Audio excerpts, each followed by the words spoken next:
Sugeng Siang nih, bukan lagi viral ya, kemarin wes ada 2 mingguan itu yang berita nih tuh kan, yang viral.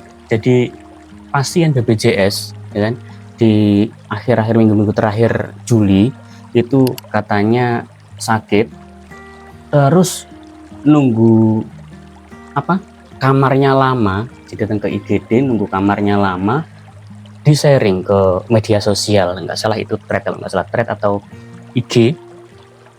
Nah begitu diposting, yang komen malah hujatan netizen sing ya itulah, kalian juga tahu sendiri kan sudah lewat ini trendingnya. Cuman yang ingin tak bahas adalah gini loh, oversharing di media sosial itu negatif wis, pokoknya intinya gitu. Kenapa kok negatif? Ya nggak semua orang kan sepemahaman kita, apa yang kita bagikan kadang ternyata apa sih ini gitu, uripmu gak penting kan gitu. Ya itu media sosial, makanya kalau kita share ke media sosial apapun keadaan kita yang ingin kita bagikan, kalau pengen kalian, maksudnya kalian nggak pengen menghindari nih komentar-komentar negatif, ya pastikan hal-hal positif, respon nanti positif, minimal netral lah gitu. Jadi posisikan kalian itu kalau memang mengkritik pasti siap juga yang kan ini kalian posisinya di kontra, mengkritik karena kontra sesuatu. Jadi kan harusnya diposisikan kalian di sisi yang lain, nanti juga akan ada yang mengkontra argumentasi kalian. Itu kan sorone. Tapi sorone adalah kalau yang share ini di akhir cerita di akhir Juli itu tibaan sudah meninggal. Yes, saya turut berduka cita terhadap Mase ya kan gitu. Bukan mau gimana, itu untuk refleksi kita sendiri aja nih, sing menghirup udara bebas maksudnya apa jenisnya, masih bisa merasakan kehidupan di dunia ini yang kadang-kadang enak dewe gitu nge-share di media sosial, tapi begitu dihujat orang lain di komen, wah kita juga ngeyel, kalian malah nggak ngerti. Kadang-kadang orang nge-share di media sosial itu karena alasan apa. Makanya itu satu pelajaran yang penting, oversharing kadang nggak semuanya hal positif yang dapat.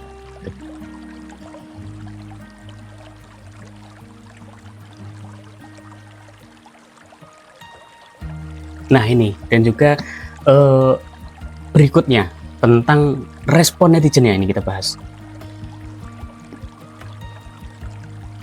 Karena tadi nggak banyak yang, bukan nggak banyak ya, ada juga yang positif sih memang beberapa, cuman nggak kelihatan. Biasanya kan ramai yang negatif toh. Yang negatif dan yang menghujat itu tibanya adalah ya salah 1, salah 2, salah 3, karena tak cek cukup banyak gitu loh, nakes justru. Poinnya di sini adalah gini loh Rek,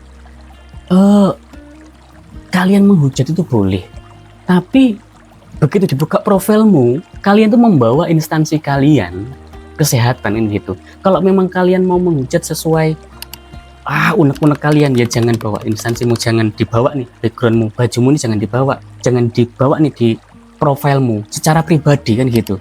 Jadi kalau kalian sudah itu pasang di profile, terus pakai seragam, ya akhirnya perusahaanmu misalnya gitu, anggaplah perusahaan apapun itu ya, nggak hanya tentang kesehatan, ya akhirnya perusahaanmu yang juga pengen mengamankan profil perusahaan mereka sendiri, pengen mengamankan aset mereka sendiri kan gitu, secara perusahaan lah, secara company, mereka juga memikirkan itu dampaknya ke bagaimana berlangsungnya perusahaan, karena satu orang walaupun itu statusnya karyawan ya di situ di bagian bawah, tapi juga berdampak besar kan gitu. Apalagi kalian ini nakes, secara stempel kan harusnya kalian profesional. Aku sih ngerti ada beberapa aspek tentang kepengurusan BPJS nih, yang yang pertama biasanya mungkin kalaupun ada yang grundel, ada yang gitu dari sisi bukan customer ya, apa istilahnya, dari sisi pasien. Karena kan kalau apalagi yang mandiri, kalau yang mungkin cara kolektif dari perusahaannya sudah ada jaminan dari perusahaannya termasuk BPJS kesehatan, ya gampang kan gitu. Kalau yang mandiri itu susah gitu, udah bayar merasa kok dibedakan kan gitu. Nah, poin gap dibedakannya ini dari mana? kemungkinan dari nakes yang di lapangan. Nah, kalau nakes yang di lapangan ini berundel biasanya karena BPJS, karena gini, makanya layanannya di lama-lamain, obatnya di yang nggak bagus kan gitu biasanya image-nya. Sebenarnya kalau menurutku yang mungkin yang seharusnya kalaupun komplain tentang bisa membedakan layan BPJS, asuransi swasta, yang bayar mandiri, itu mungkin adalah harusnya ini di tingkat atasnya rumah sakit kan gitu. Kenapa? Tingkat atasnya rumah sakit ini kan mereka yang klaim ke pemerintah bab BPJS ini. BPJS juga tentunya nggak semena-mena bayar, karena juga nih beritanya banyak klaim yang fraud kan gitu. Aku bukan ngomong klaim yang fraud, ternyata klaimnya itu dibuat-buat, katanya nggak sakit, ternyata dibuat sakit. Itu dari pemerintah sendiri mau mengamankan itu. Loh, mau bayar BPJS nih ke rumah sakit loh, bener nggak ini sakit, bener nggak ini sakitnya kayak gini.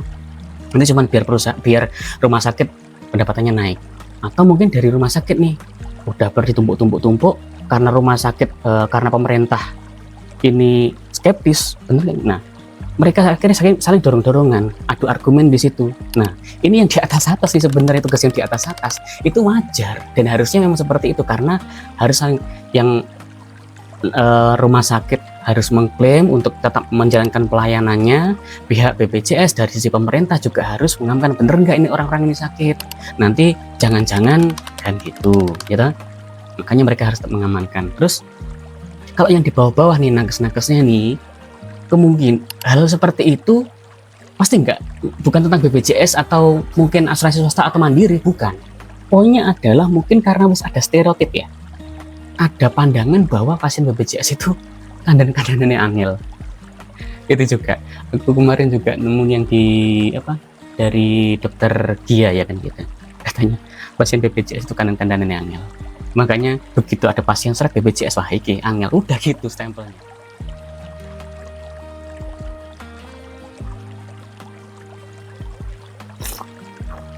Nah, ini berikutnya untuk netizen. Tadi kan sudah dibahas panjang lebar tentang mas-masnya ini yang kondisinya almarhum ya, sudah meninggal, berkeluh kesah di media sosial. Netizen yang berkomentar, wah kamu ini gini, kalau yang sepi nih kayak gitu hujatannya kan, kasihan.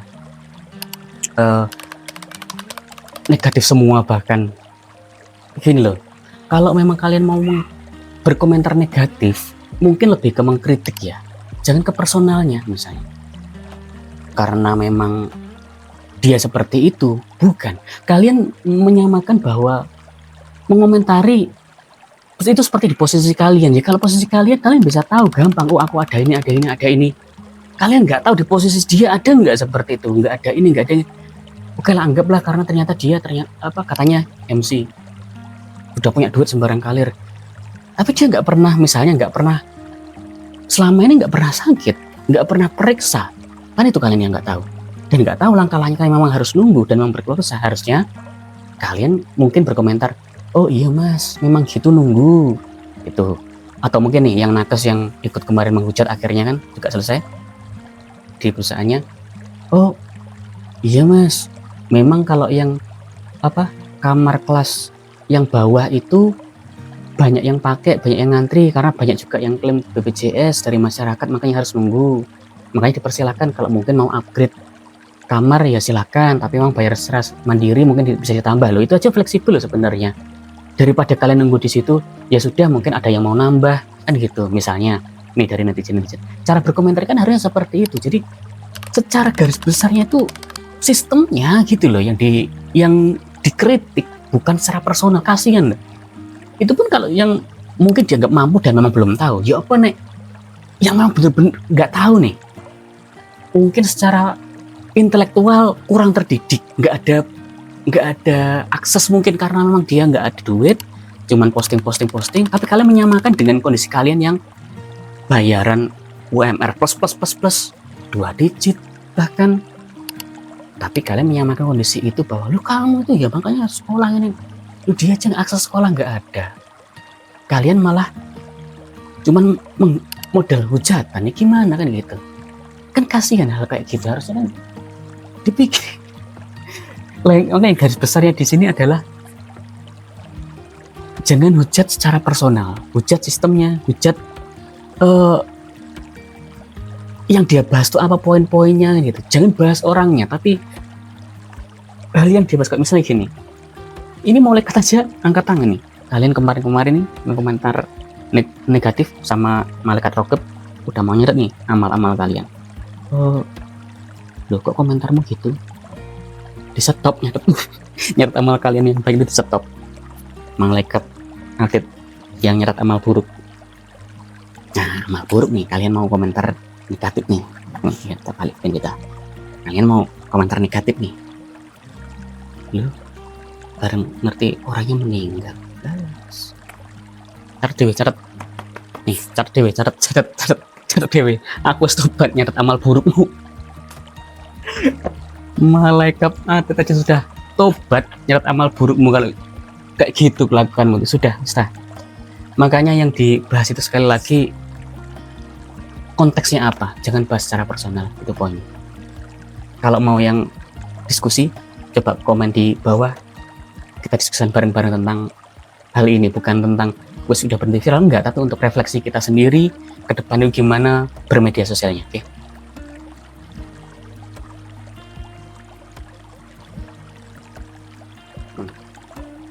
Satu lagi nih, kalau kalian mau subscribe ya monggo subscribe. Yang penting aku pengen sharing ini karena memang ya pengen sharing aja, pengen ngobrol-ngobrol. Kalau kalian mau cari hal yang menarik, gak ada yang menarik guys. Yang menarik kita bahas ngobrol-ngobrol bareng itu aja guys. Nanti kita ngobrol di komentar. Kalian mau subscribe ya monggo. Kalau mau komen, aku sih harap berkomentar, justru malah itu yang menarik. Jadi nanti atau mungkin kalau kalian next berikutnya mau ada yang dibahas apa-apa, komen di bawah.